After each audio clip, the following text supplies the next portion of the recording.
So I'm pretty sure this is a bluebird nest because it's got really fine grass, a really deep cup. There aren't any eggs in there yet. So it'll be interesting to see exactly what lays eggs in here, because there were 2 tree swallows on the wire. The tree swallows will have small white eggs. If it is a bluebird that nests in here, they'll have slightly larger blue eggs. Once in a great while, you actually do get white bluebird eggs. It's like a Really? yeah. So if both of the parents have the recessive gene, then you'll have white bluebird eggs. But they'll definitely be bigger than a tree swallow's eggs. Okay. So I think that's going to be a bluebird, but it's hard to tell totally. But I would have expected no eggs there yet. But no eggs there yet. But that, Right. like when I came like a week and a half ago, there was actually nothing in here. So something's been busy. So do you have these boxes numbered or named and you document Yes. them? Yeah. Oh, you do? I'll be writing it down. So I'm just going to check this one, and then I'll probably throw a few mealworms in there. So it's not really building. Okay. Mealworm feeder. And it's all dried grass. I guess that's what they've got to work with. Yeah.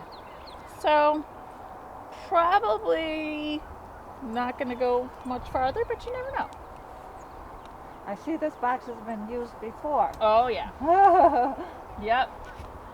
Yeah, some of these boxes have been here for quite a few years. When they get, in the design, they have the opening so that you can easily monitor, a really well sloped roof so you get good drainage, the right size hole, these little grooves. kind of grooves Yeah. help them hold on when they're, outside. Oh, okay.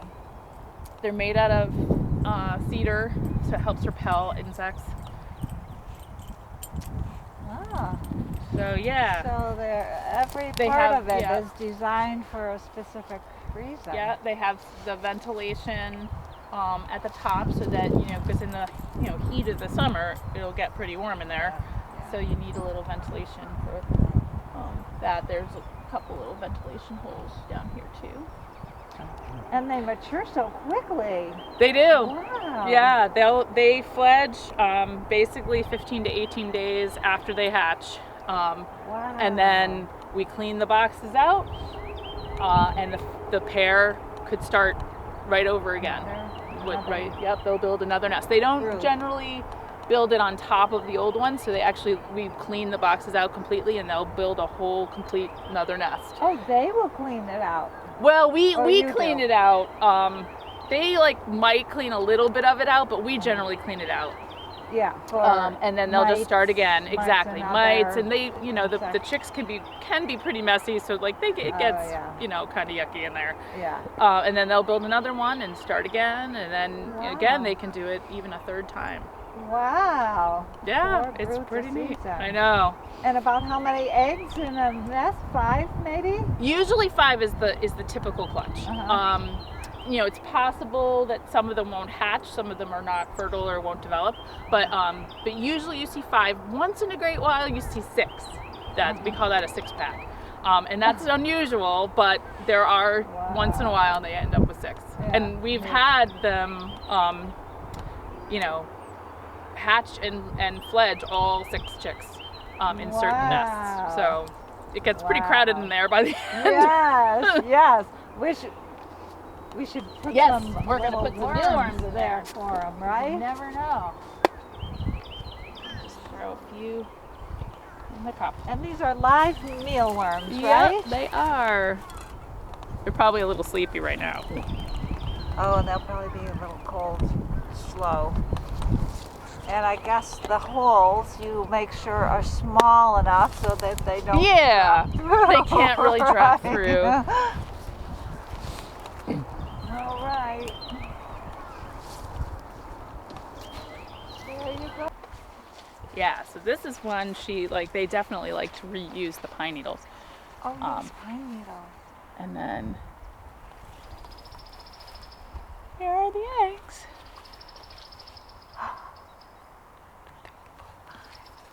Yep. One starting to come out. How about that? Yay! Back in there? Good job. That's right. Where's the hole? That's not it. There it is. Yeah. I'm like, where's the hole? All right. Give her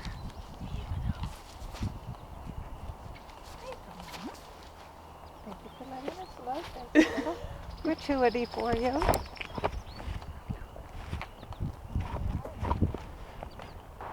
But yeah, that's a partial nest. Sometimes they start and then they decide it's not, like they'd prefer somewhere else. I'm trying to remember, I'd have to look at my notes, but definitely that box had almost a full nest the last time I was here. Okay. So I expect that one will have eggs in it. Okay. And this one might have had just a tiny bit of grass, so it's possible that something else is building in here, and that's fine. It could be tree swallows, it's house sparrows. Then I'll kind of decide what I might do about them. Sometimes if it's house sparrows, I'll leave it. One of the things we sometimes do is we let them kind of keep busy. And then when they lay their eggs, you can spray them with like just a little bit of like cooking sprays. Okay, so that they won't from developing. hatch. Yeah, but it keeps the house sparrows busy, because if you just remove the nest and you think, oh, they'll either renest or they'll just go over there and kill all the bluebirds in that box and take that box over. Yeah.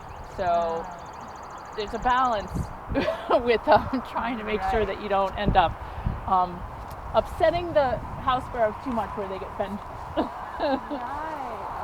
Because they're an invasive species, you can actually trap them and kill them. Okay. And sometimes we have to do that. Just because they otherwise will kill, they will really Big predators take of over. bluebirds. So let's see what's going on in here. This looks a little... Rae Griffiths here, I'm going to introduce you as your work, is the Cape May County coordinator for the New Jersey Bluebird Society. Oh, there's lots of nesting material in there. Yeah, so I think that this is a house sparrow nest. Because of the materials that they use? And how packed up it is. A bluebird usually makes a finer nest, and it's really kind of a cup at the bottom. It's very fine grass. I mean, this is pretty fine, but there's all sorts of just kind of like hay and other stuff in it. Yeah. And I thought when we came in here that I saw sparrows on top of this box. Oh, so how disappointing. That is disappointing. So I will keep an eye on that and determine whether or not I need to do anything about those in the future. But for now, we're just going to kind of leave it. And I see you have some mealworms in this I do. container. Yeah, it's yummy bluebird food. Yes, bluebird food. Especially in the early part of the season, when we get, little nippy days like this. If they're, we try to sometimes supplement a little bit, especially if there are like multiple cold, rainy days. Just because if they're brooding, and there aren't a lot of insects around, and it's, they get cold, they can, lose the chicks or lose the eggs. So sometimes we try to give them a little boost, especially in the early part. How do you do that? Just put them on top? Yeah, we'll put them on top. Yeah. So we can. Tell me about this. Who makes this, or what's the design of this baffle here? I mean, basically, it's kind of, plumbing PVC, right? With a little plumbing cap, and it gets a hole drilled, or kind of fashioned out of the top of it, and then, on this is kind of electrical conduit. We put a couple holes in there and a couple of screws so that you can see it kind of shakes Right. And that makes it harder for predators to climb it. Like Especially squirrels squirrels or snakes or raccoons. And this whole box setup's a little closer to the ground than we would normally. It'd probably be, would be better a little higher. Yeah.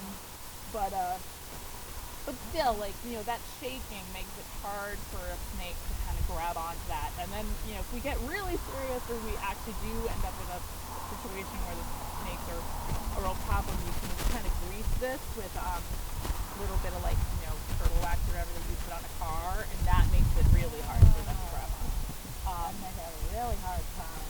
But yeah, snakes are major predators. So, like, you also have to make sure you keep it kind of away from trees, so that the snakes can't climb the trees and then make their way over to the box. Yeah. You can't have a lot of vegetation around it, or else they'll kind of climb their way up the vegetation. Yeah. So they're pretty amazing. That's So why, you gotta position these boxes pretty. Yeah, they need to be on metal poles, because anything, if it's on a tree or a fence post or anything wood, a snake can climb right up that. Yeah, that doesn't stop them at all. There are other types of predator guards, but even some of the disc ones, that kind of, if the like snake is, nose. right. Yeah. And if the snake is big enough, and we get some pretty good sized snakes around here, it can make its way around. Oh, wow. So we generally find that these guards are the best. Oh, nice. Yeah. Great.